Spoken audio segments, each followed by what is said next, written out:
We can edit this bit.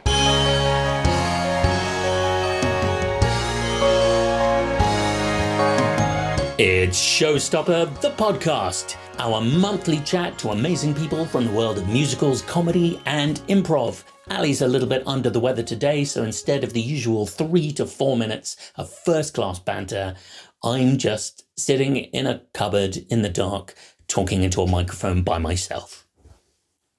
There's no reason for it to be dark. There is a light switch. I'm fine. Don't worry about me. This month, Ali and I chatted to Joshua St. Clair, incredible West End performer. At the time of recording, he is appearing in 50 First Dates, the musical at the Other Palace Theatre. Still a couple of weeks to catch that.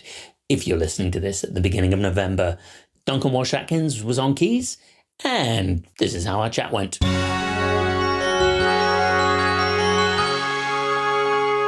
Welcome, Josh St. Clair. Hi. Yes, legend among musical theatre people. Welcome. Am I? I think so. Yeah, I think so. Wow.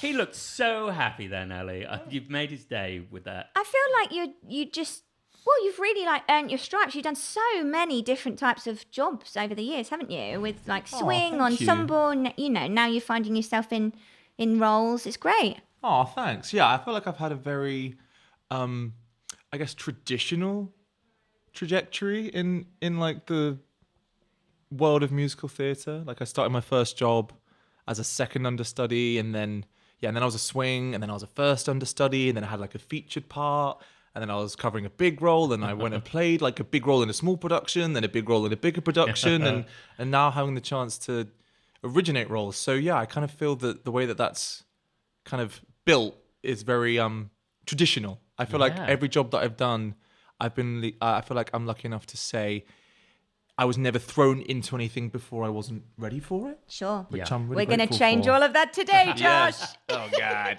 And then next is Broadway, then Hollywood, then retire and write a book. That's the full trajectory. That is the plan. So it all started at arts educational schools. Yeah, I guess. It started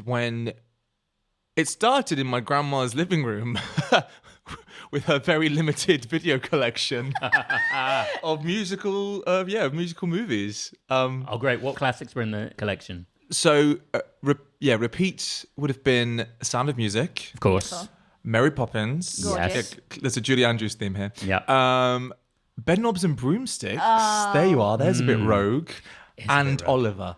Great. Very good, yeah. Lovely. You know, I rewatched Mary Poppins with my daughter, who's 7, a couple of years ago. Just as brilliant as it always was.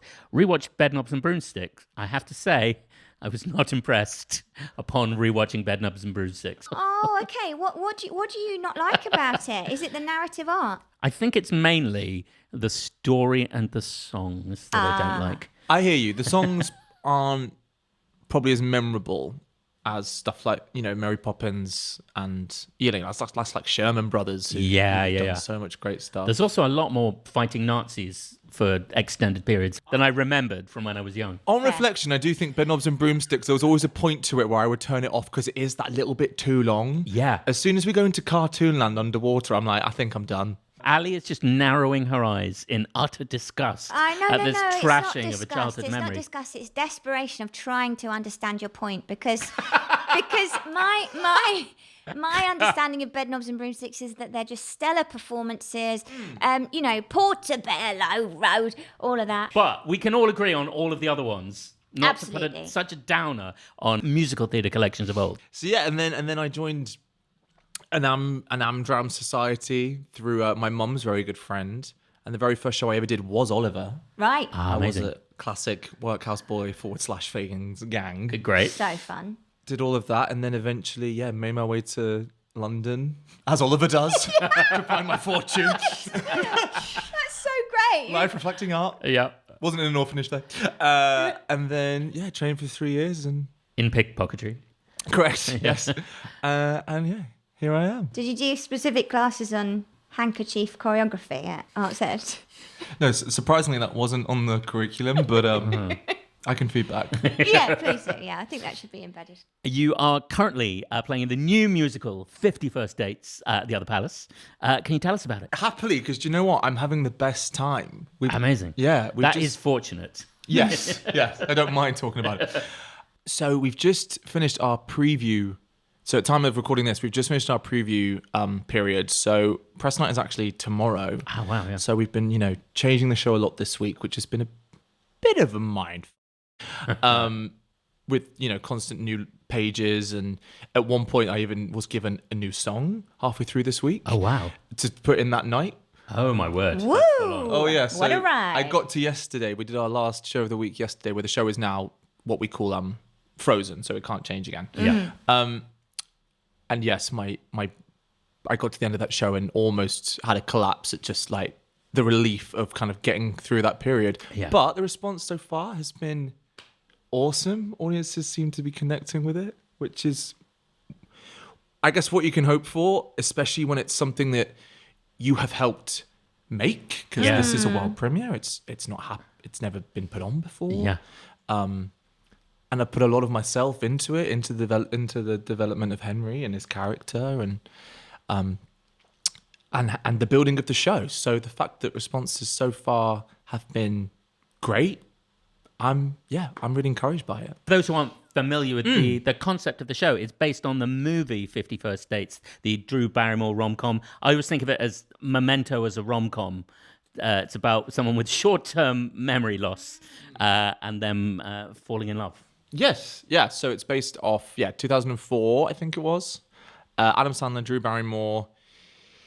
He's a commitment phobe, falls for a girl who was in a car accident, so she forgets who the past 24 hours she just lived, so she never remembers who he is. Yeah. And then the challenges that presents in terms of building and sustaining a relationship. Yeah. But even if, you take some of the sad elements of it and the problematic elements of that movie, what it was at its core was a really good love story. Yeah. And that's exactly what I think the show is. The writers, Steve Rosen and Dave Rossmer, have taken the best parts of that screenplay and they've run with it, but they've also done their own thing with it and introduced new characters, removed characters who potentially haven't aged very well over the last 21 years. Yeah, sure. But at its core, it's still fundamentally about love and how do you make love last. And I think that's a really beautiful thing to share with an audience. Absolutely.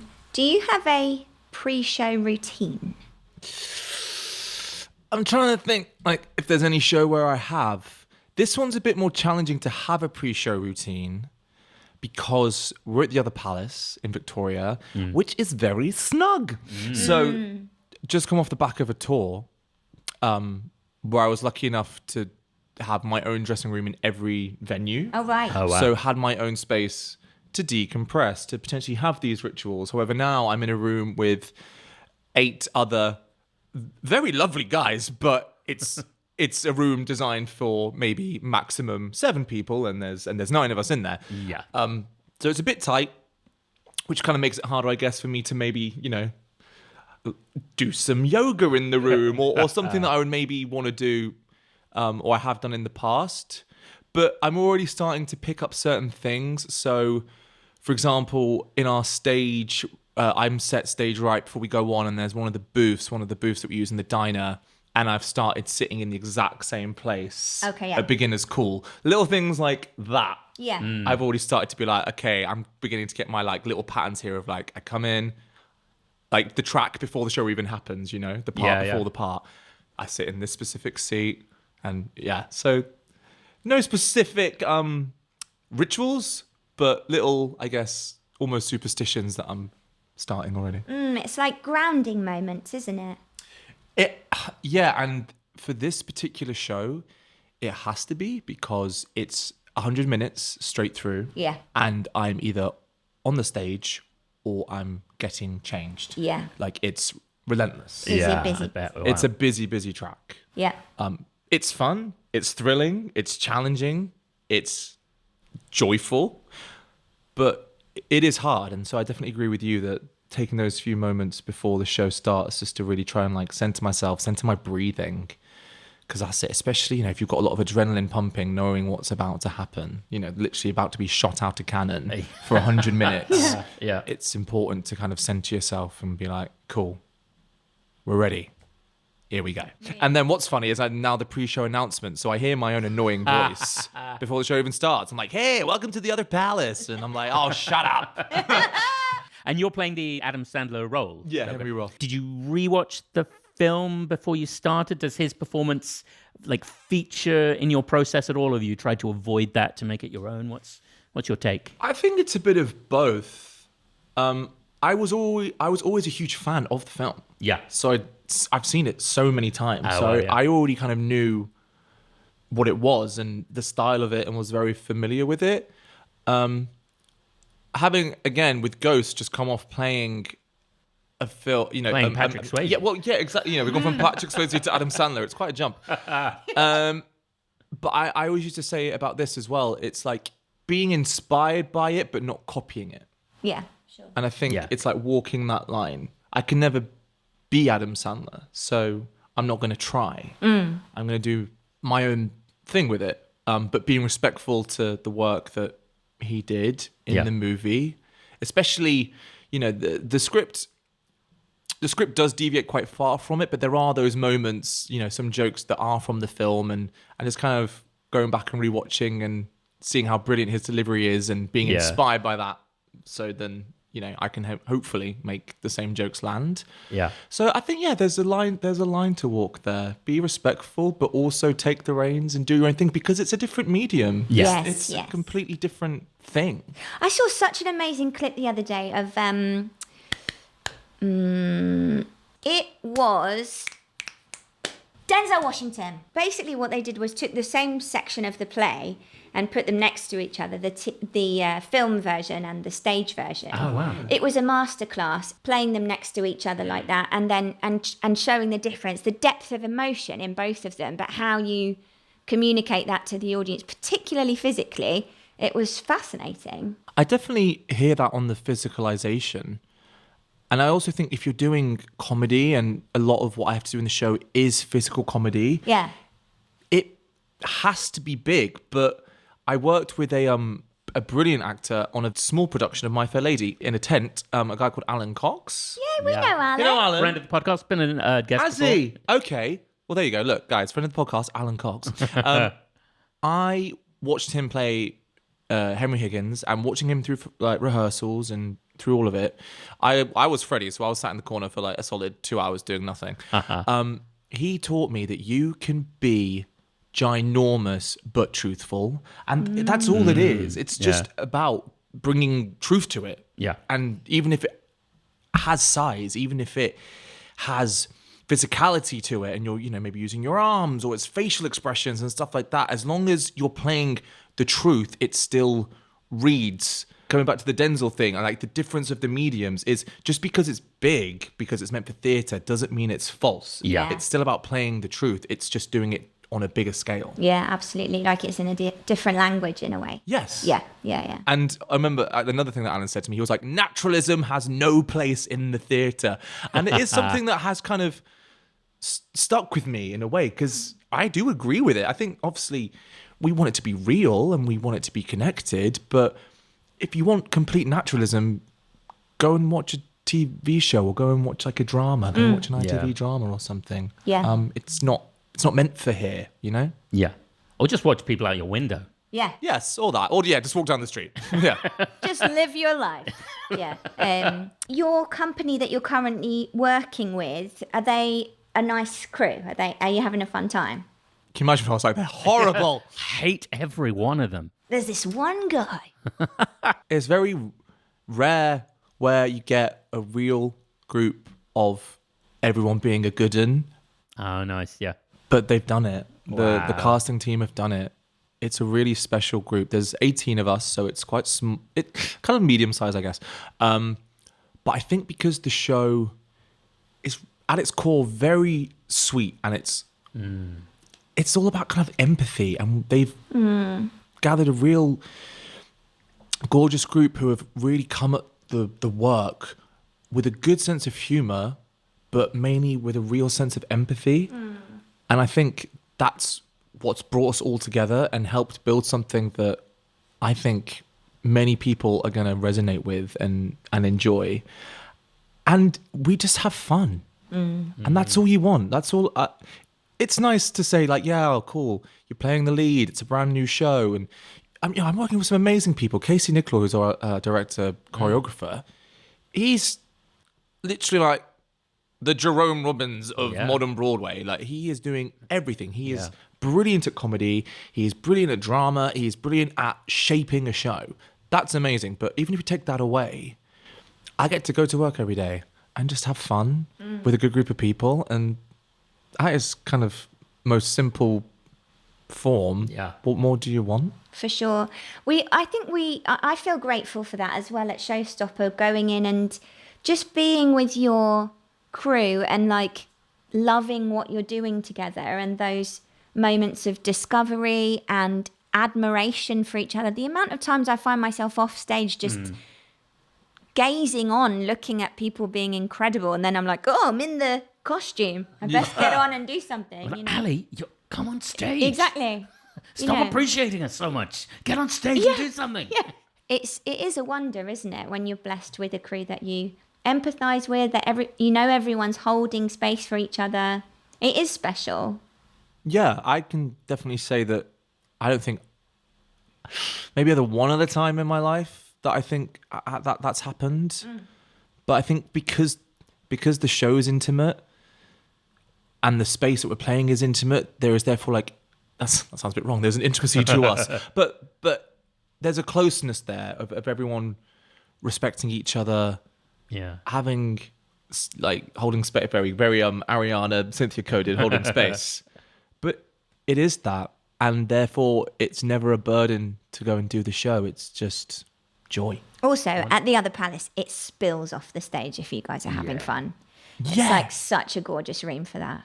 I think that does read, and the few people who I have had come watch it so far, that's one of the things they say. They say it looks like you're all having a lot of fun. Yeah. Oh, amazing! And we are. I immediately want to know, because you said this had happened one other time in your career. When was the other time when you? The only other time, and I would only compare it just because of how much fun I had on that show. It was probably Frozen. Oh yeah, because I did the original West End cast, and that was coming out of the pandemic. Yeah, and so that was the reason that was special is because we'd had theatre taken away from us for so long. We were opening this big spectacle Disney show. The budget was, there was no budget. And they just gathered a real good group of people who wanted to go there, make a great show, and like reopen theatres and celebrate that. Everyone was on the exact same page, and therefore, even though that was a much bigger cast, I think maybe upwards of 30. Wow. But there was still like a real collective good energy. There was never any bad energy in that building. Drury Lane. I had the best year. I always say that with Frozen. It was just like the best year professional wise in terms of going to work, having fun, loving being on stage, loving being off stage, having a laugh, made a really solid group of friends. That's the only kind of comparison that I would have. But this feels equally as special. But this feels different because of the intimacy element. If you put Theatre or Drury Lane and other palace side by side, it's kind of incomparable. Yeah. We are collecting on the Showstopper podcast cast members who performed in A Funny Thing Happened on the Way to the Forum at the Lido in Paris. And quite by coincidence, you're one of the collection. Hello. You played Hero, romantic lead. I did. Again, joy. It was joy. It was also the first time I'd done a comedy. Oh, and it was also the first time that in a rehearsal space, people had kind of said to me, you're quite funny on stage. You're quite good at the comedy thing. And I always say, kind of as like I mentioned earlier, I feel my career has really progressed. Yeah. Like how I've always taken a job that feels like it's built on from another job. So like me doing this now, dates and all the comedy elements of it, I don't think I possibly ever could have done or had the bravery to do and play with without having done Forum and learning and having the encouragement that you read as quite like funny and charismatic on stage. Great. And yeah, it was. I mean, that show is just stupid. It's just stupid. And Yeah. therefore we all got to be stupid. We were all just clowns. And I had this ridiculous short blue toga, baby blue toga, blonde curly wig. I was like a giant nymph. And Hero is incredibly wet. So wet, and I think I made it wetter than it's probably ever been. But then my magic trick was I sung like an absolute beast of a man. Right, So do you know what I mean? great, So yeah, he'd be this like, oh mother, but then I would sing and be like, no, and that was kind of the joke that he just had this crazy rich baritone voice when he sings about love. Yeah. And then on top of that, got to live in Paris for 3 months. Like, what's not to love? Yeah, wow. Yeah. You say your first comedy, but directed by comedy legend Cal McChrystal. Like, what a way. I feel like I learned so much from him. He was so encouraging in the room and always asking us to try stuff, giving us ideas, and just being like a constant soundboard for us to, and feed off. And again, another phrase that I've always taken with me, faster is funnier. This idea of like, if you ever feel an energy from a scene isn't landing or the comedy isn't landing, do it faster. Hit your beats and make it clear. Don't rush it, but just do it faster. And the amount of times that would work, that would be like, why isn't this scene working? Why isn't something landing?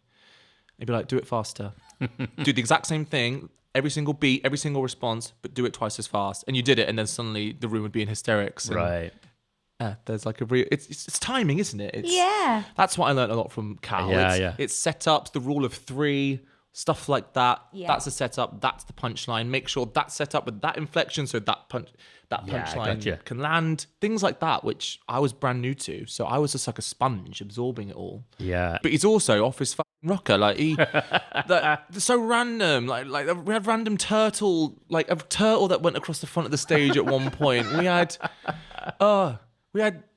men dressed in like nappies running on. We had John Owen Jones with a fake pair of testicles dangling between his legs for his entire I Am Milos Gloriosa solo. It was so stupid. Amazing. But the best fun. And I kind of wish that show...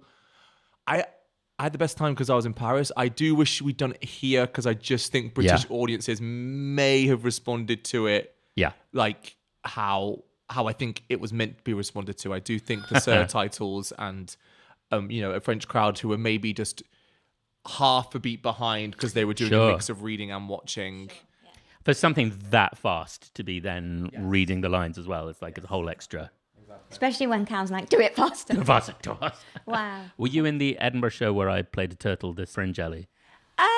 I don't think I was. I think that was on my break in between. Sadly, I didn't see that. I was really hoping you were going to tell the podcast listeners how good I was. Never mind. I'm sure you were outstanding. I was in the show where you played the big cock. Let's move on from that. As in, I want to clarify, Joshua, that was a big cockerel. An amazing, absolutely amazing costume. Sometimes in Showstopper, the costuming that happens like that from the performers is quite breathtaking. And I feel like we should maybe have an award system or something per year who gets the best costume. Right. Andrew turned up in everything we have that was red and was the big cockerel. And it was gasp worthy. Well, that's very kind. Could I ask you about your covering Fierro experience? Yes. So I just That's very suspicious. What are you going to ask, Ali? I just wanted to know. Sorry, I set that up kind of strangely. What I'd love to know is, A, did you go on for Fierro? And B, if you did, how was it? Oh, so I'll just give you like a whole Wicked summary. So Wicked for me was like the dream. Yes. So I saw it for the first time when I was 15 on a school trip. Oh. And I got a program, and I remember loving it and being like, that was amazing. And being ridiculed on the bus home by the other drama kids who took drama because they were too thick to do something else. They didn't actually want to do drama, those Classic, kids. yeah. And, me kind of saying, oh, I'd love to be in this one day, and essentially being ridiculed for it. And then... what was my first professional job out of drama school? Mic drop. Smashed it. So to even get in the show was like beyond anything. It already felt like I'd won a competition. Yeah. So here's the thing with Fiero. So I was a second cover, and I was on an international tour. And with touring, it's a bit different. It's much easier to get on as a second cover in town. So I've never officially played Fiero. Okay, wow. I did what we call a cover run. So I had my own set of costumes, and I did a full performance for the rest of our cast who weren't in the cover run. Yeah. But I've technically never played it. I wonder if they'll do that thing where they need an emergency cover and you'll be called in at some point. I don't think I'm top of the list. Okay. Okay. Well, I hope it does happen for you if it has been a dream since you were younger. It's strange, actually, because people have said that to me before. Would you want to go back and do it now that you've established yourself a bit more in like leading parts? But I think it's Josh's dream from when he was, 21. It's not my dream now. Yeah. Okay. My dreams have changed. My dreams have grown. Because you're a maker now, really, aren't you? You're an originator. I definitely like to feel like my career is moving in that way, that I would be, considered to be part of new projects and help develop pieces, because that's the fun. My favorite thing is craft. Like, I'm a big fan of craft, and I love that word. I listened to this. There's an amazing another podcast, little plug, with voice teacher Patsy Rosenberg. It's all about craft, and there's a few episodes on it, and I've listened to pretty much all of them, and it's very inspiring. And she talks about how in a lot of theatre training she feels like it's being lost, and it's definitely something that I actively try and take to new work, to try and implement craft and ideas and stuff. So that's kind of where I see myself going. But look, never say never. If they go, here's X amount of money, do you want to come and do it? And I got a mortgage, I got bills to pay. My problem is though, these things always end up being long, right? Yeah. You can't be in Wicked without being in Wicked for a year. So if they said, do you want to come and play Fiero for a week? Sure. But I've got an image of you in your retirement concert at the Hollywood Bowl, finally singing "Dancing Through Life" as your encore. Oh, yeah. that'd be cute. That would be cute. Yeah. In the jodhpurs, in the exactly. tight white trousers. Yeah, perfect. Would you like to play a quick little game with us, Josh? Yeah, I'm nervous. Correct answer. What is this month's game, Ali? This month's game, Andrew and Josh, is the last word of the song. The last word of the song. Yes, Okay. so I'm going to give you some final words of really famous classic musical theatre songs. Okay. And I'd like to see if you can buzz yourselves in to answer. Okay. So you've got to have an imaginary buzzer. So, Andrew, let's hear your buzzer. Oh, very nice. And Joshua? Classic Big cockerel. cock. Very Yeah. good. I was inspired. Okay, so the first word is dreamed. Ring! Andrew? I dreamed a dream from Les Miserables. Correct. Very, very good. Okay, world. Josh? Part of your world from The Little Mermaid? Sure! True. Hey, it is. It is. What was the answer you were looking for? Well, the answer I was looking for was money, money, money from Mamma Mia, but I'm more than happy to take Little Mermaid. Part of your world. Now, here's a classic for you. The word is more. The only song going around in my head right now is More from Ghost the Musical, and it's not a very good song. So I will let Andrew answer. My suggestion is I Got Rhythm. Who could ask for anything more? Very good. There are multiple answers to this quiz. This is going so great. Okay, here's What was the one in your mind, Ali? the one in my mind was one day more. Of course it was. Okay, yeah. One day. Very rich harmonies. I think it's because we'd had our Les Mis one, so I just assumed, you know what I mean, Yeah. it wouldn't come back up, you know? I don't know very many musicals, that's why. Okay, the next one is shot. Yes, Josh. Hamilton, My Shot. Yes, correct. Not Not throwing away my my shot. Not throwing away my shot. Boom. Very Click, good. boom. Click, click, boom. The next one is night. Uh, Oh, it's it's a joint, but I'm going to go for Josh because he's a guest. Oh, but I do feel like you said before, but we can both get a point. Music of the Night. Yes, Phantom very of the good. Opera. Absolutely, it's a classic, isn't it? King. Yes, I suspect there Andrew. might be several answers to this, but I'm thinking of The Lion King. Oh, I just can't wait to be king. That's what I was thinking as well. Very good. Could we quickly do the instrumental break between "Oh, I just can't wait"? You know, there's a break where they make all the noises. So With we're all the just going to animals. quickly do that bit. Okay, so I just can't wait. Wait. Amazing. To be king. Very good. Thanks so much for workshopping that with me, you guys. What a soundscape. Very cool. I felt like I was just on the savannah then for a moment. It was great. I actually, sorry, complete side note, my in-between job, my like muggle job, is I dress at the Lyceum. At Lion King. I did that for so many years too. Yeah. So yeah, I've done up many giraffe outfits and put them in their stilts and all sorts of fun. That was my Amazing. track. The giraffe track. Yeah. Oh, wow. That's wild. That? Yeah. There you go. Yeah, nice to know you, buddy. Amazing. The next one is way. I can only think of the Frank Sinatra song, and that is obviously not what that I is. did it. Would you like a clue? Yeah. Yeah, go on. We've talked about this film on the podcast. Oh! Yes, go Josh. Spoonful of Sugar. In the most Very delightful way. Very good. Oh, you'd be a good Robertson, Oh, you'd be a good Bert, actually. I can't tap. Okay. They could soundscape it. We could soundscape We it. could. Yeah, great. With the magic we just created from The Lion King, we could do that. Absolutely. There's no stopping us now. Rock. Come from away. Welcome to the Rock. Does Yes, that but end with you Welcome didn't to the buzz Rock? in. No, but that was very good. Well done. So it's a half point, Andrew, because you didn't do your buzzer. Okay, I apologise. Life. Circle Yes. of Life. Yeah, I'll take it. It was actually over at the Frankenstein place I had in mind from the Rocky Horror Picture Show. Okay. But it's niche. Yeah. Yeah, that is niche. Yeah. Okay, the next one, this would be interesting if you could get this one, Josh, because you've actually starred in this production. So, No pressure. the word anyway. Josh. Let it go. Yeah! Yeah! Love Amazing. that. Loved your classic belt positioning there as well. It's very interesting for me to see a technician in our midst. From on a profile angle. Yeah, it was great. It was really good.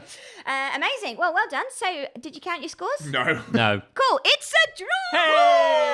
Hey! Joshua, would you like to make up a song with us? I would love to. Low-key terrified, but I would love to. That's all we need. Great. Willing and terrified. That's our favourite. Let's go.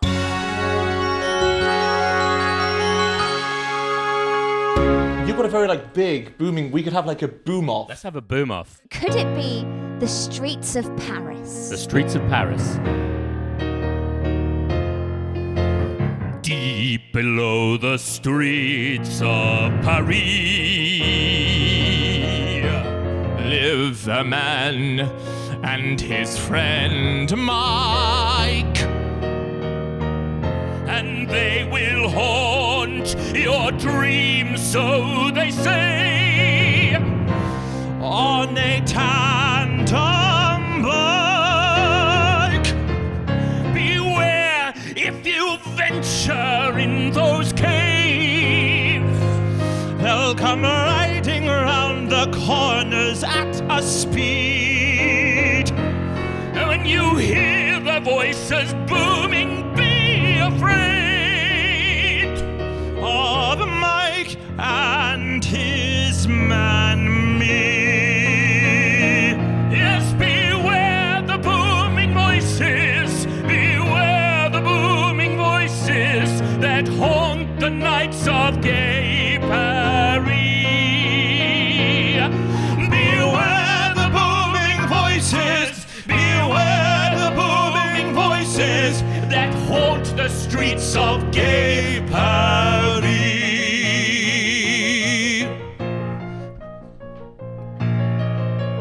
One dark night, you may find yourself by the Seine, and then we will appear so sweetly. But remember that the man that you search for may be accompanied by a tandem so meekly. Beware the boom, beware the boom, beware the booming voices that haunt the streets of gay Paris. Beware the booming voices, beware the booming voices that haunt the streets, at midnight, that haunt the streets at midnight, that come into your dreams on a tandem bike it seems. Yes, beware the booming voices of gay Paris.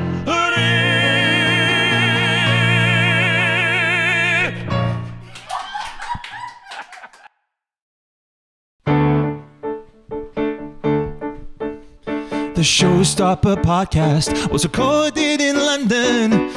It was hosted by Ali James and Andrew Pugsley. And the guest was me, Josh Sinclair. Duncan Walsh Atkins was on the keys. It was mixed and edited by Andrew Pugsley. Production support from Savannah Robenthal, Kayline Kine, Charlotte Lund, and Ellie Grice for Savannah Rosenthal Productions. Find us on our social channels and on our website, www.showstopperthemusical.com. Thank you for listening. Thank you for listening. Oh, thank you for listening.